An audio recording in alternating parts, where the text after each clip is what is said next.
All right, as usual, the only person that's willing to ride with a sport bike in the freezing cold is Wheelan. And we are just taking advantage of a 50-degree day because motovlog life. Bike life, yo. And we are going to head up to Maumee Bay State Park. Got the drone with me, maybe do some drone action. Do a dual vlog for Wheelan's channel. And then most importantly, we're going to talk net neutrality. Roll the intro.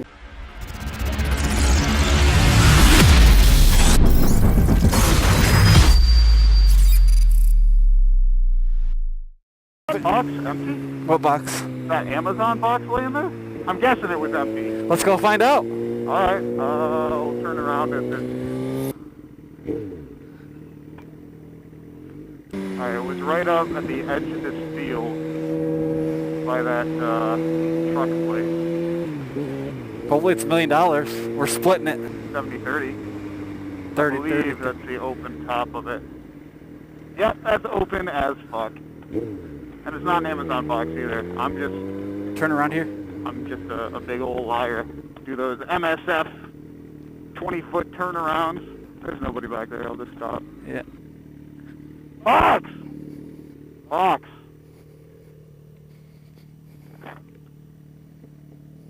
It's Is empty. it $1 million? Not $1 million. You don't know that. What's under the paper? I looked. It's not $1 million. Well, that's a bummer. It's just a check, a blank check, it said.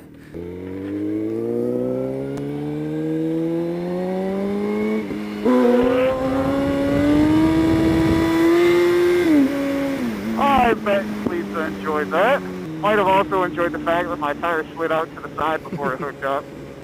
Also, there's probably a cop hanging out around here. Yeah, probably.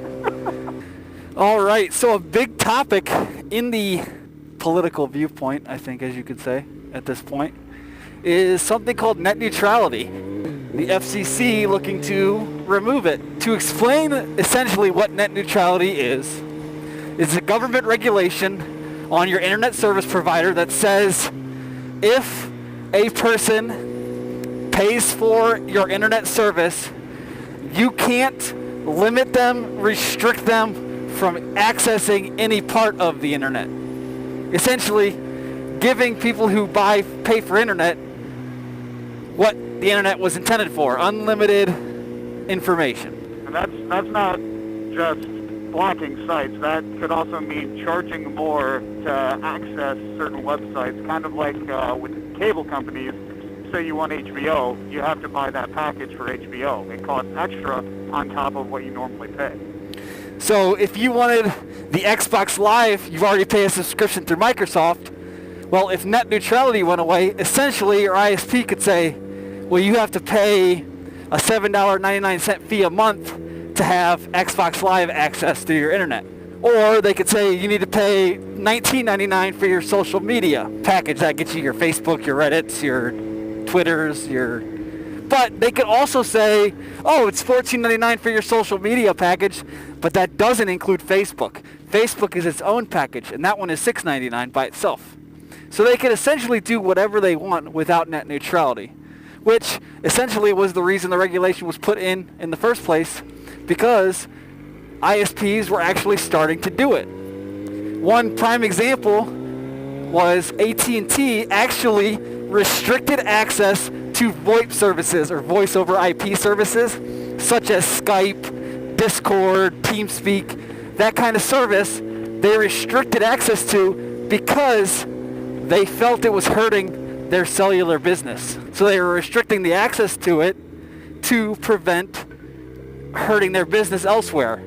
But that doesn't just limit it there. What if they were in coherence with somebody else? They could block access to anything they want at any time that they want. Governments could use that actually to pay ISPs to prevent them from accessing certain websites, such as WikiLeaks. They could prevent you from accessing a website like that because there's no regulations in place. Basically, think of China or North Korea. Yes, well, that's a little bit different. They're actually regulated by the government the opposite way.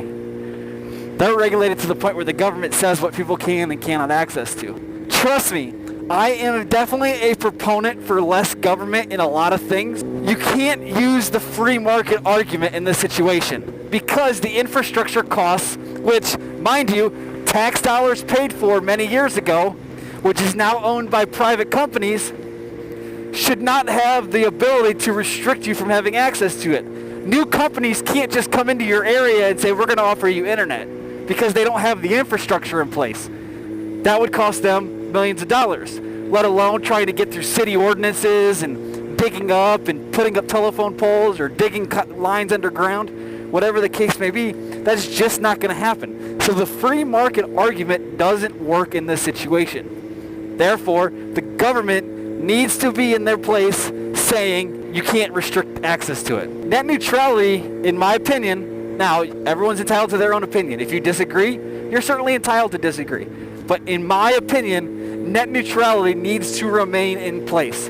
Essentially, net neutrality is saying freedom. They're regulating you to have freedom. It keeps the internet a free and open exchange of information and ideas, which is what it was designed to do. To be. Yes.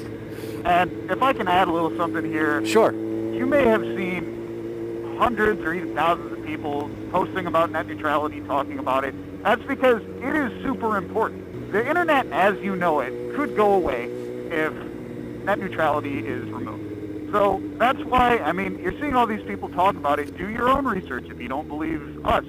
Do your own research into why this is important. Get in touch with your representatives. Get in touch. There's all sorts of links, and I'm sure we can put some in the description or something. Absolutely. Where it's just a cookie-cutter form that you fill out and send to your representatives, to the FCC, and to companies saying this is why this is important. You know, I think in the end, it's essentially not going to matter because the internet will adjust. They'll start encrypting their websites so people won't know where you're accessing. Pornhub recently released an article that they've been working on encryption in the event that net neutrality goes away. That if you access their website, their encryption is going red. Their website would be so encrypted that the cable provider wouldn't know you were accessing their website, therefore couldn't restrict it. All I know is if I have to pay the cable company an extra fee every month so I can watch my porn, I'm going to be an angry motherfucker.